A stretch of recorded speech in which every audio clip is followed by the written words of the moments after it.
to square up, bro.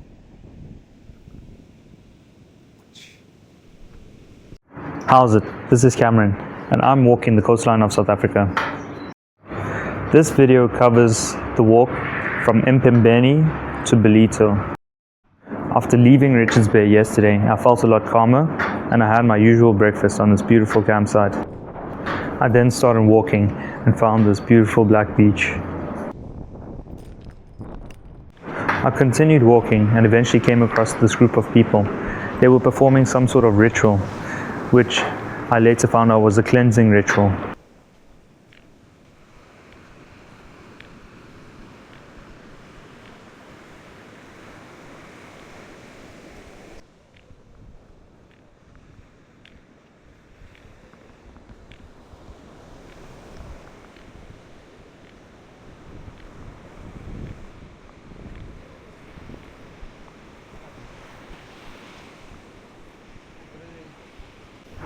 Along the way, I ran into this guy, Lani, and he said he was going to show me one of the nearby sites at Port Danford.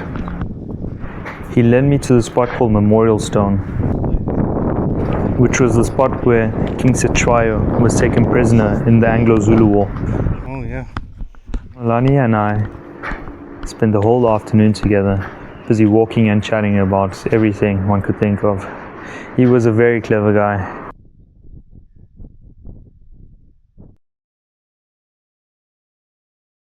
Eventually, I decided to stop and camp for the night. I needed to wait for low tide the next morning so I could cross the Umlalazi River.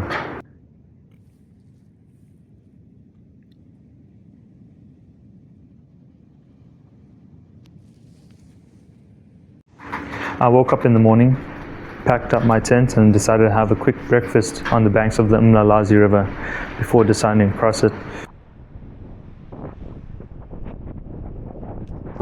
Okay, so here I am at the Umlalazi River. There it is. Bag, shoes. It's taking off my shoes because I don't want to get wet. And I'm gonna do a river crossing now. So yeah. Wait. Hopefully there's no hippos or crocs that will chop me.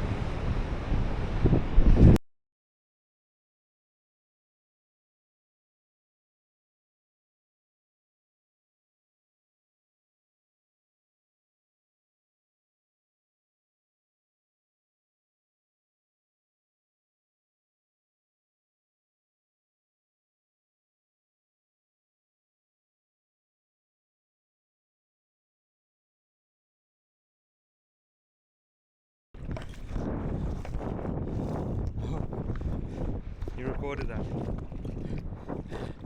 Yeah. Woo-wee. Okay. Just crossed the river. It's always quite tiring. That was relatively easy. Yeah. The sand was just quite soft in some places, and I took a dip. Yeah. But didn't go higher than belly button height. So yeah, all good. All good. No crocs or hippos came to chomp me.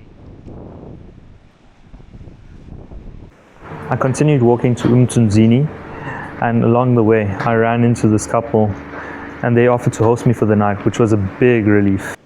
It turned out that they had a B&B, which they hosted me at, and it was really nice, sleeping on a nice comfortable bed. It had been the first time in a long time. So I'd like to say thank you to Glynis and Charlie from Quintessol for hosting me. I'll put a link to their establishment in the description below. What was an even bigger surprise is that they were expert birders and their establishment is birding friendly. So they taught me a lot about that. There was also an incident in Mtunzini, which I do feel the need to speak about. While I was walking to the spa to get some supplies, two men approached me. They had mistaken me for a foreigner, and one of the guys threatened me with a golf stick. He mentioned that, I should get out of this country. But it was a bit unnerving to be mistaken for a foreigner in my own country like this. But thankfully I managed to calm him down. and I went to this bar and I got my supplies. I also went to the police and I told them about it, and they basically just carried on eating their KFC and they didn't do much about it.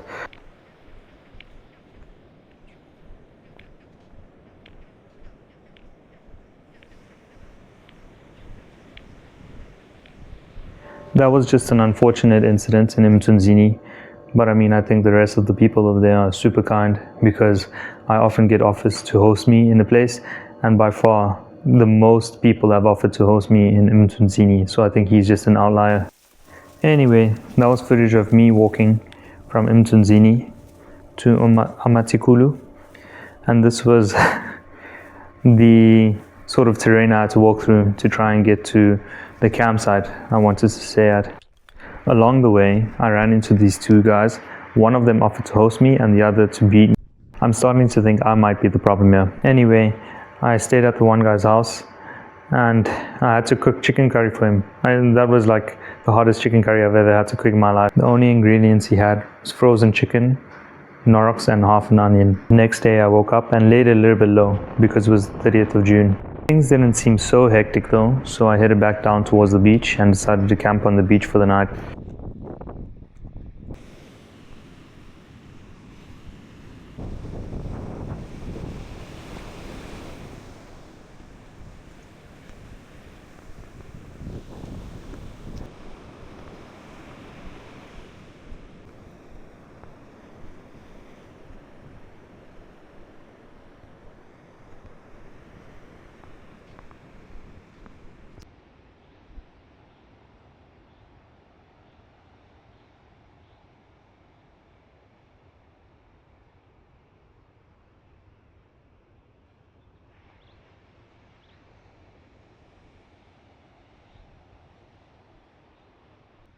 Honestly, this was a great choice because look at the view I had throughout the night. Then I made my noodles and my girlfriend and I had a virtual date night.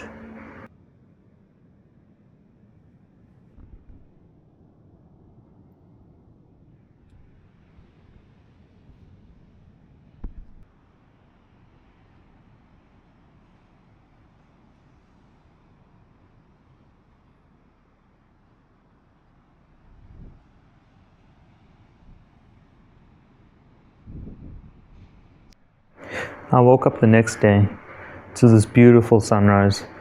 Not exactly sure how far I'd get and where I was going to stay that night.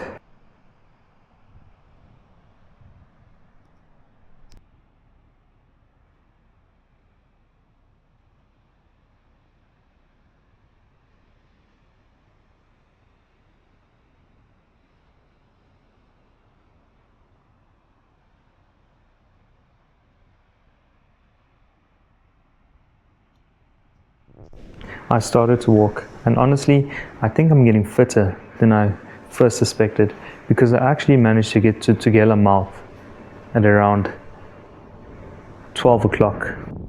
That was about 15 to 20 k's from where I had camped the previous night.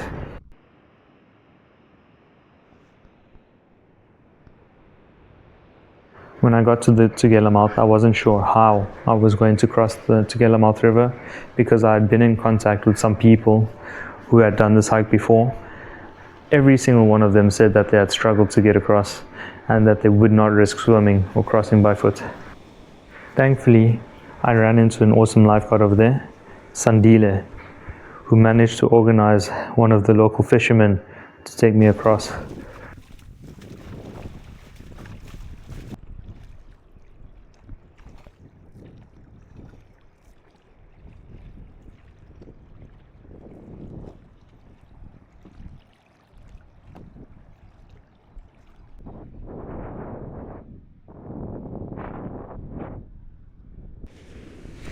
Then I continued walking. Along the way, I ran into two people who followed me. The one gave me a lekker mutton burger sandwich, and the other said he was going to bring me some nice Cornish curry the next day, wherever I ended up. I managed to make it to Zinquazi, and then I was absolutely wrecked. I nearly walked 30 kilometers that day, and I decided that was good enough. While camping next to the Zinquazi beach parking lot, I saw the most stunning view of the moon. Zinquazi is a small little town about 80 kilometers north of Durban. It's actually surreal how awesome the beaches are over there. It's absolutely stunning, and the water is phenomenally clear. I got up and started walking the next day, heading past a few other surreal beaches really close to Zinquazi. As I continued walking, I saw more and more Indian fishermen on the beach, which made me realize I was getting closer and closer to Durban.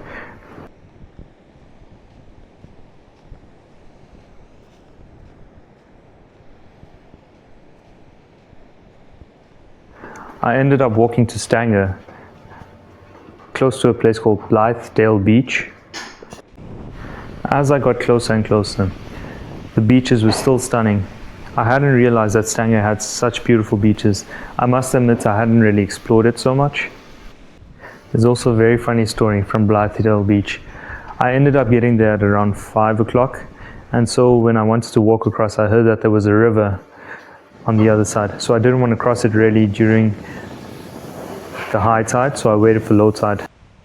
I ran into these fishermen and they made me a hot cup of tea in a plastic bottle with the fire. That was quite surprising. And we just chatted and enjoyed the rainbow. It was a really rainy day. One of the fishermen was a bit messed up though, because he was telling me stories about how he impregnated his wife's sister, and he was asking me if I would do the same thing, and I said obviously no. And then he called me a girl, or I won't say the word over here. Super weird guy. Just goes to show you meet all kinds of people on the trail, so I don't really let it faze me. At least he made a killer cup of tea. Anyway, I camped at Blythedale Beach and ended up walking the next morning during low tide. But it turns out I didn't even need to worry about the river. It was super small. As I continued walking, I noticed that the vibe started to change. There started to be more and more people, which made me realize that I was actually starting to enter Bito. As I was walking, I noticed the terrain started to get a bit more rocky, and there were more and more people, as well as the water was becoming a little bit more murky. I stopped and had lunch close to Tinley Manor, where one of my followers had actually bought me a nice thali from Stanger. A thali is an Indian, I guess you could say, assortment of dishes with all these various curries that you put together on a sort of copper plates, but this guy had given it to me as a takeaway. So it was just various curries put together with rice and roti. While I was walking past Tinley Manor, I noticed a really exclusive resort that hadn't really opened up yet.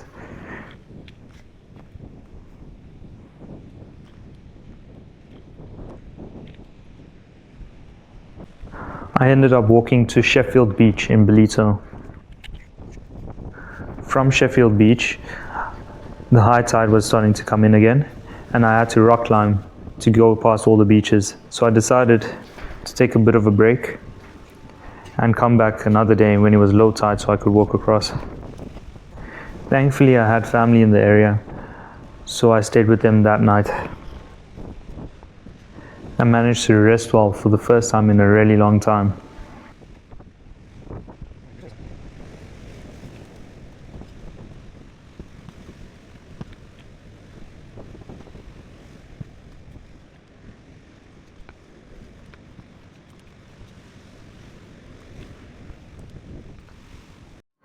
I decided to spoil myself for dinner and had a chicken basket.